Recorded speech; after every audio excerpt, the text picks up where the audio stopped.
Eskom is paying above pump rates for diesel from PetroSA. It was revealed after an investigation by very well-known energy analyst Chris Yelland. He's standing by for me, and journalist Mariam Isa. But the national oil company denies it's overcharging. The power utility Eskom uses diesel for its open-cycle gas turbine power plants to try and reduce the power cuts. It's been struggling, though, to get a wholesaler license from the Mineral Resources Department. So this will allow it to buy diesel at a cheaper rate. Well, Chris Yelland now joins us to unpack exactly how we got to this stage. And Chris, help me understand here. I'm sure you would have seen the response by PetroSA. Let me quote that we make this point in relation to a 2-month forecast to indicate the importance of a minimum 3 months forecast. What did you make of what PetroSA had to say? Gareth, PetroSA were given every opportunity to explain how it was that in December, Eskom was charged 1.3 billion rand for 50 million litres of diesel, which works out at 26 rand a litre. And that is 1 rand per litre more than the pump price of diesel that a motorist would pay in Cape Town to fill up their bakkie. So for 50 million litres, Eskom were paying a rand a litre more than the motorist was paying. PetroSA really failed to provide any explanation whatsoever, a week before the article, when they were given every opportunity to do so. And afterwards, I have read and looked at their response. To be honest, it's almost incomprehensible to a human being. I spend a lot of my time trying to explain techno talk in understandable terms, to the general public. But this one was completely beyond me. And if I can't understand it, I doubt if anybody else, as members of the public could either. For me, a lot of obfuscation, but it just doesn't hide the simple reality that in December they charged a rand more than the pump price for diesel. And one would have thought, as a fellow state-owned enterprise with Eskom, that there would be some measure of cooperation in the national interest to ensure that Eskom gets realistic prices of diesel. But the reality is Eskom was kind of held over a barrel of diesel.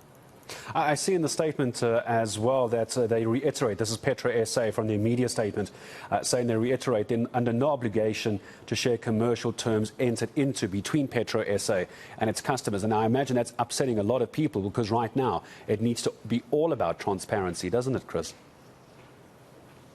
Yeah, there is a total lack of transparency, and one approaches Eskom and they say that, I'm sorry, they have been instructed they're not allowed to talk to the media because of possibility of embarrassing the shareholder. You speak to DPE and they tell you, oh, you must speak to you must speak to Eskom about this. But Eskom, as I say, has been instructed not to speak about it.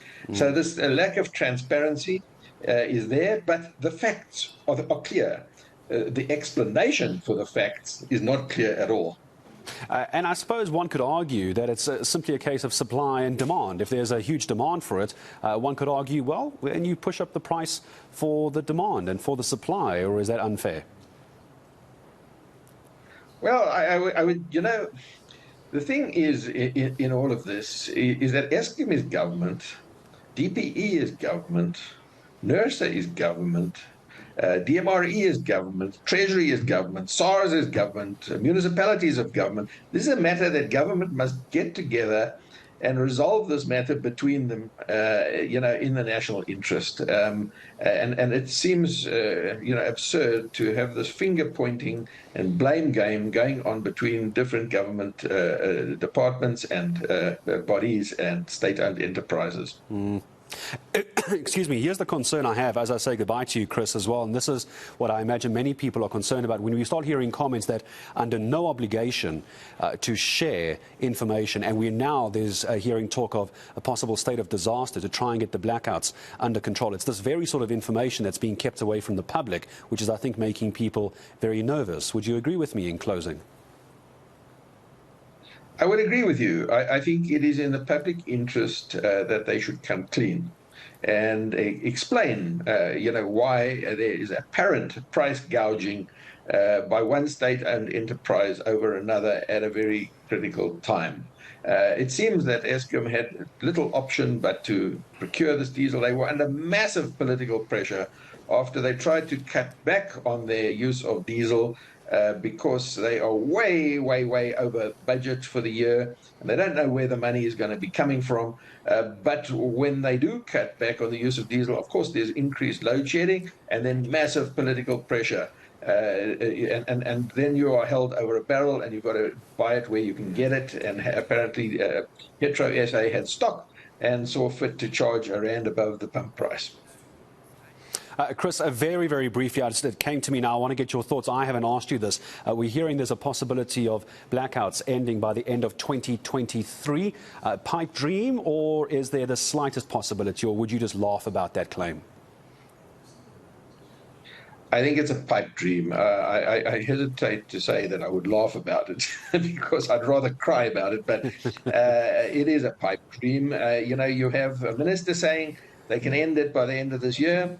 That's Minister Mantashe. You have the finance minister saying it's going to take 12 to 18 months.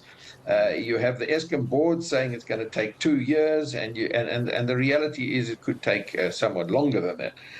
But it's for these people, for politicians and political people to come and make these kind of commitments. We've heard it all before. We got to get beyond the talk and the PR and the political rhetoric, which of course is intensifying as the panic sets in before the elections next year. Chris, I heard the laugh, I heard the giggle in the background. I'm not going to draw your attention to it there, but I heard the laugh in the background. Chris Yelland, thank you very much indeed. Energy analyst talking about what Eskom is paying as far as diesel is concerned. And this is again where the merry-go-round continues to go around and around. Do we keep the lights on? And if so, at what cost? There's so many different angles to this story, but there is